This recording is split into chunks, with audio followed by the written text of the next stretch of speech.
Continue today our series of שלום teachings לכם אחים ואחיות יקרים, about אנחנו the ממשיכים temples היום that את are mentioned in the סדרת Bible. הלימודים שלנו. Today we're going to speak about the temple that's yet to be built.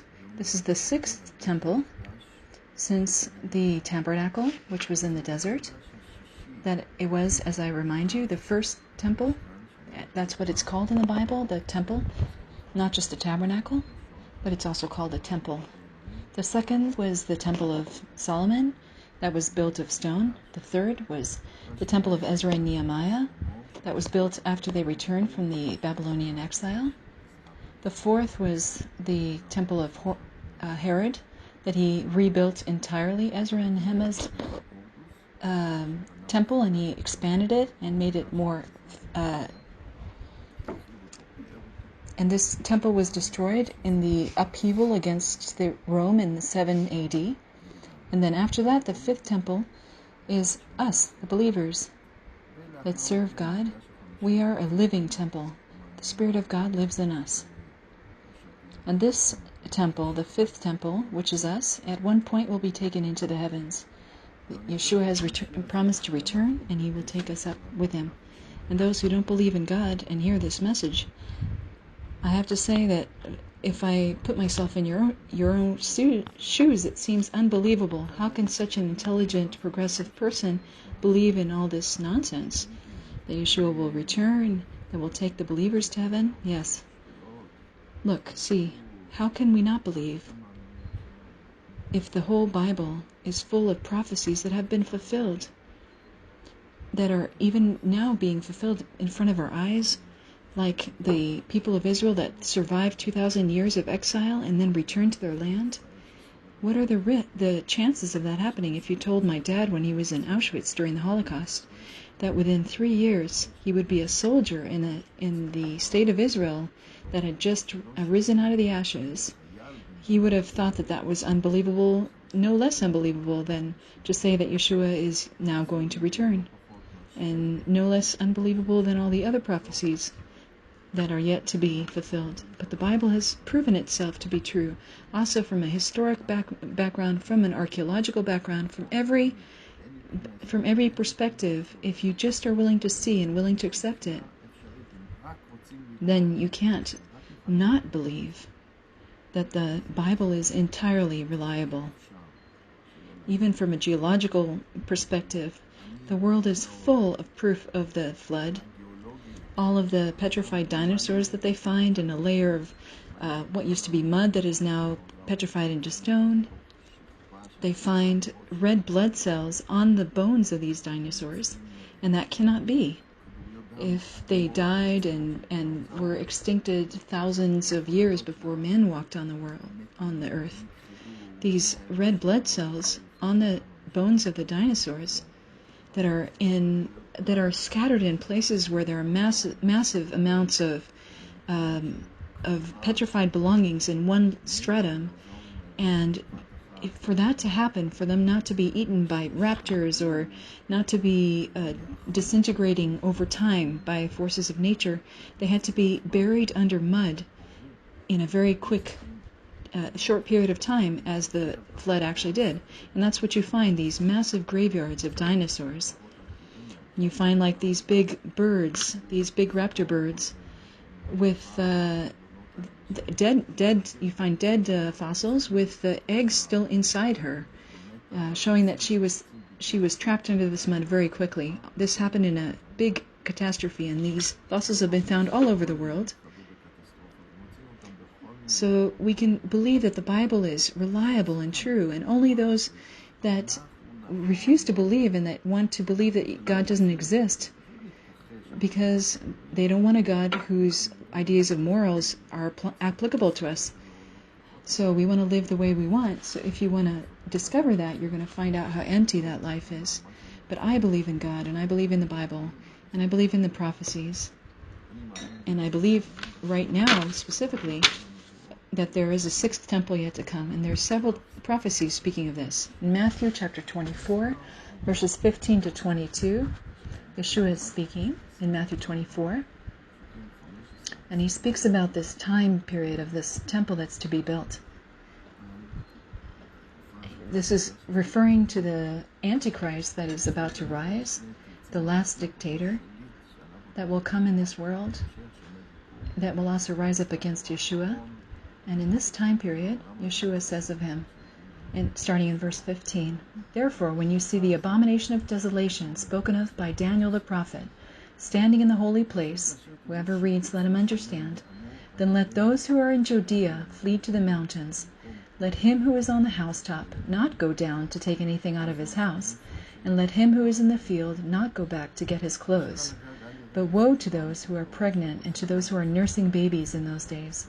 And pray that your flight may not be in winter or on the Sabbath, for then there will be a great tribulation, such as not been since the beginning of the world until this time, nor shall there ever be.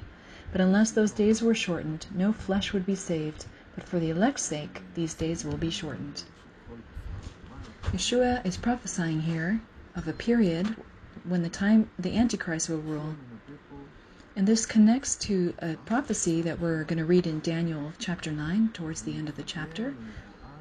And Yeshua says to us that when you see this abomination that causes desolation, an abomination is something that's unclean, an evil thing. It's something that God sees as an abomination and rejects it. You'll find it in a desolate place and desolation. You know, the word desolation connects with me to the word shmama in Hebrew, something that is empty, dry, dead. When we think about what will happen when this Antichrist will come into the temple that will be built, and he will stop all of the work and the sacrifices that are being made to God, the sacrifices and the offerings, and he's going to put his image there, and he will demand that we bow down before it. If before it people flock to the temple, our people, Israel, that come 3 times a year to the temple, if before that they come up to this mountain, the mountain of God in Jerusalem, and the temple, they come up to worship God, and they're joyful, and their sacrifices, and all of a sudden this stops. Who's going to come to that place? Does anyone have any joy? Does anyone have a desire to come to the place where the dictator lives, and where there's evil and wickedness and the worst type of dictatorship and a death penalty for those who won't bow? This is what the Antichrist will do there. So in short, this place will become a desolation, a spiritual desolation, an internal desolation. Everyone will be forced to come up there. Everyone will feel death on the inside. They won't want to do it. This will be an abomination that causes desolation and curse. So Yeshua says, when you see this abomination that causes desolation that Daniel spoke of, flee. Of course, we'll hear about it in the news, maybe in the media. We don't know what kind of inventions are yet to come before that time. Today we have telephones, and we have these news flashes that everyone receives to their phones. And even today, you can imagine that in one moment, everyone's going to know.